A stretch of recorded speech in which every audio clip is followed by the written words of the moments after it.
Halo teman-teman semuanya, selamat datang di video saya. Perkenalkan, nama saya Hafiz Ramadan. Jadi dalam kesempatan kali ini saya akan mempresentasikan tugas saya mengenai inheritance dan subtyping dalam PBO, pemrograman berorientasi objek. Jadi dalam tugas ini saya membuat sebuah aplikasi sederhana, yaitu aplikasi e-learning yang berbasis CLI atau Command Line Interface.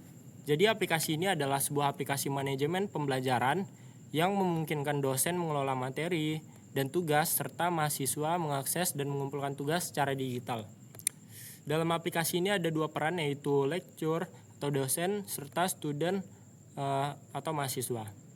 Fitur-fitur dari aplikasi ini adalah yang pertama dapat mengupload tugas yang dilakukan oleh dosen, upload materi, lihat daftar submission yang dilakukan oleh dosen.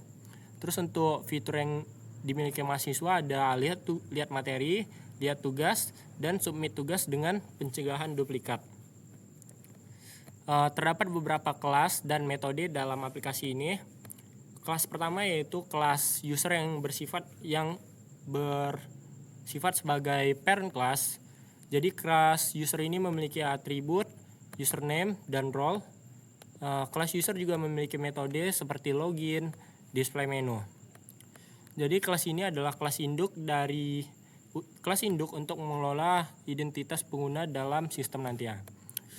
Selanjutnya ada dua subkelas yang mewarisi kelas user. Pertama ada kelas lecturer atau kelas dosen yang atribut-atributnya mewarisi kelas user, sama seperti kelas student juga mewarisi kelas user atributnya. Dalam kelas lecturer memiliki beberapa metode yang berbeda dengan kelas student. Pada kelas lecturer atau dosen memiliki metode seperti upload material, upload assignment, view submission. Dalam kelas student juga memiliki beberapa metode, ada 3 metode seperti view material, view assignment, dan submit assignment. Jadi dua kelas ini adalah kelas yang mewarisi kelas user. Pada kelas lecture memiliki fungsi spesifik seperti mengelola konten dan melihat tugas mahasiswa. Dan pada kelas student menangani pada interaksi mahasiswa untuk mengakses materi dan mengumpulkan tugas pada dosen. Selanjutnya ada kelas learning content, sama seperti kelas user. Learning content juga merupakan kelas parent yang dimana nanti akan mewarisi beberapa atribut dan metode ke kelas subkelasnya. Kelas parent memiliki beberapa atribut seperti title, description, upload file. Kelas parent memiliki satu metode yaitu display info. Jadi kelas ini adalah kelas dasar untuk semua jenis konten pembelajaran nantinya. Selanjutnya ada dua kelas subclass yang mewarisi kelas learning content, yaitu pertama ada kelas material yang memiliki satu atribut khusus yaitu file type, serta kelas material juga mewarisi atribut-atribut dari parent kelasnya yaitu kelas learning content. Selanjutnya ada kelas yang sama-sama mewarisi kelas parentnya yaitu learning content, yaitu kelas assignment. Kelas assignment ini memiliki dua atribut pembeda yaitu deadline dan max score. Serta kelas assignment juga mewarisi atribut-atribut dari kelas induknya yaitu kelas learning content. Kedua kelas ini sama-sama memiliki dua metode yang sama yaitu display info. Pada kelas material spesialisasinya berupa konten berupa file materi antara PDF dan PPT dengan informasi tipe file. Ini tadi atributnya tipe file. Selanjutnya pada kelas assignment memiliki spesialisasi konten berupa tugas yang memiliki batas waktu dan nilai maksimal. Selanjutnya untuk kelas yang terakhir yaitu kelas submission, di mana kelas ini memiliki atribut student name, assignment title, dan submit date. Kelas ini juga memiliki metode display submission, yaitu melihat semua submission. Kelas ini spesialisasinya adalah konten berupa tugas yang memiliki batas waktu dan nilai maksimal. Selanjutnya karena pada tugas ini kita berfokus pada inheritance, super function dan subtyping, maka saya akan menjelaskan langsung ke arah yang pertama. Saya akan menjelaskan langsung ke arah UML class diagramnya. Dapat kita lihat sama-sama di sini ada sebuah UML class diagram. Terdapat beberapa kelas. Di sini ada dua kelas yang bersifat sebagai kelas user, yaitu kelas parent, yaitu kelas user, dan kelas learning content. Di sini ada kelas lecture dan kelas student yang sama-sama mewarisi kelas user. Terus juga di sini ada juga kelas submission, yang dimana lecture dapat melihat kelas submission, serta student juga dapat create submission. Selanjutnya student juga dapat melihat assignment, dan assignment ini merupakan pewarisan dari kelas learning content. Selanjutnya ada kelas material. Material juga merupakan pewarisan dari learning content, dan di sini lecture dapat membuat material dan membuat assignment, serta dapat melihat submission yang dilakukan oleh student, yang dibuat oleh student. Nah, selanjutnya saya akan menjelaskan mana sih yang bagian inheritance, bagian super function, dan bagian subtyping dalam codingan saya ini. Pertama kita masuk ke bagian inheritance. Jadi di sini ada 4 kelas yang merupakan kelas inheritance, sama-sama mewarisi kelas induknya. Pertama ada kelas lecture yang mewarisi kelas induknya, yaitu kelas user. Terus yang kedua ada kelas student yang mewarisi kelas induknya, yaitu user. Kelas student yang mewarisi kelas induknya, yaitu user. Jadi selanjutnya juga ada 2 kelas yang memiliki yang berperan sebagai kelas subkelas. Pertama ada kelas material yang mewarisi kelas learning content, dan kelas assignment yang mewarisi kelas learning content.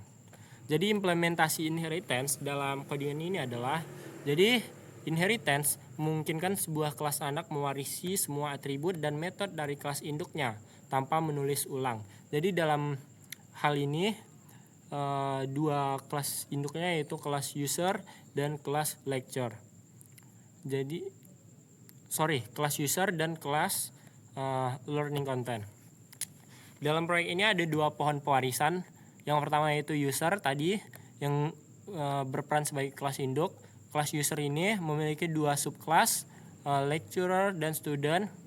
Jadi saat saya menulis kelas lecture dalam codingan ini, Python otomatis menyalin semua isi dari kelas user ke dalam kelas lecture, termasuk atribut, username, dan role, serta metode login dan display menu. Jadi pada saat penulisan kelas lecture, saya nggak perlu lagi untuk mendefinisikan ulang semua atribut dan metode yang ada pada kelas user. Hal ini juga berlaku pada kelas student. Selanjutnya ada pohon kedua, yaitu learning content. Jadi learning content berperan sebagai kelas induk dengan material dan assignment sebagai kelas anaknya. Jadi kedua kelas ini otomatis mendapatkan atribut, title, description, upload date, dan method display dari kelas learning content tanpa harus menulis ulang semua atribut atau metode pada kelas learning content. Selanjutnya di sini ada metode super function. Jadi metode super function sini ada 3 metode super function. Yang pertama pada kelas lecturer. Dalam kelas lecturer di sini ada super function yaitu username dosen. Selanjutnya ada kelas material. Dalam kelas material ini ada super function init, title, description, upload date, dan super display info. Selanjutnya ada kelas assignment. Di kelas assignment ini memiliki super function title, description, upload date, dan super display info. Jadi super function adalah fungsi bawaan Python yang digunakan oleh kelas anak untuk memanggil metode kelas induk tanpa menyebut nama kelas induk secara langsung. Dalam sistem ini, super function digunakan dalam dua konteks. Pertama, pada init konstruktor ketika objek lecturer dibuat.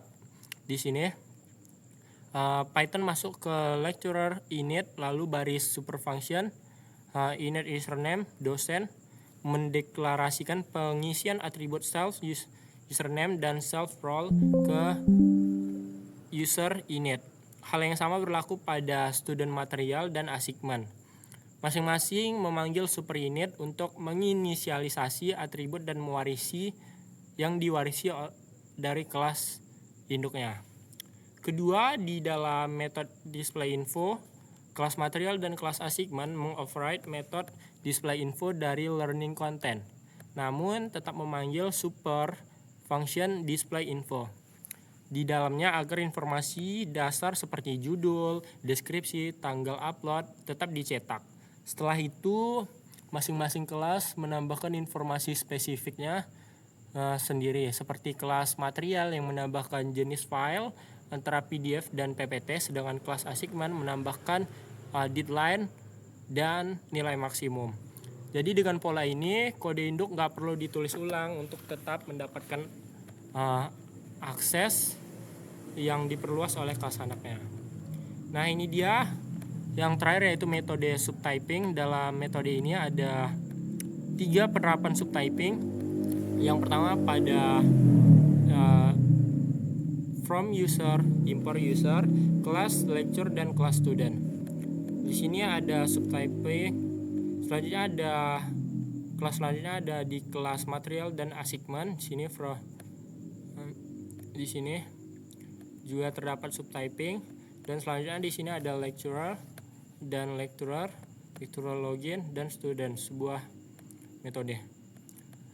Konsep subtyping dalam pemrograman e-learning ini diterapkan melalui hubungan antar kelas, parent dan subkelas. Kelas lecturer dan kelas student merupakan turunan dari kelas user, sedangkan kelas material dan assignment merupakan turunan dari kelas learning content. Dengan adanya metode subtyping ini, objek dari kelas subkelas dapat digunakan seperti objek dari parent kelas dan tetap dapat menggunakan atribut maupun metode yang diwariskan. Contohnya di sini ada objek lecturer dan student dapat digunakan menggunakan metode login yang berasal dari kelas user. Begitu juga kelas material dan assignment dapat menggunakan metode displayInfo dari kelas induknya, yaitu kelas learning content. Selain mewarisi fitur dari parent class, subkelas juga memiliki atribut dan metode tambahan sesuai kebutuhannya masing-masing.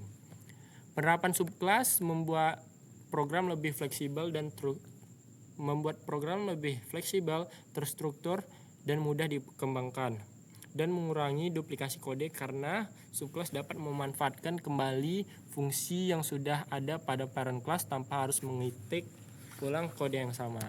Itulah tujuan utama dari object oriented programming. Nah, mungkin sekian penjelasan mengenai inheritance, super function dan subtyping dari saya.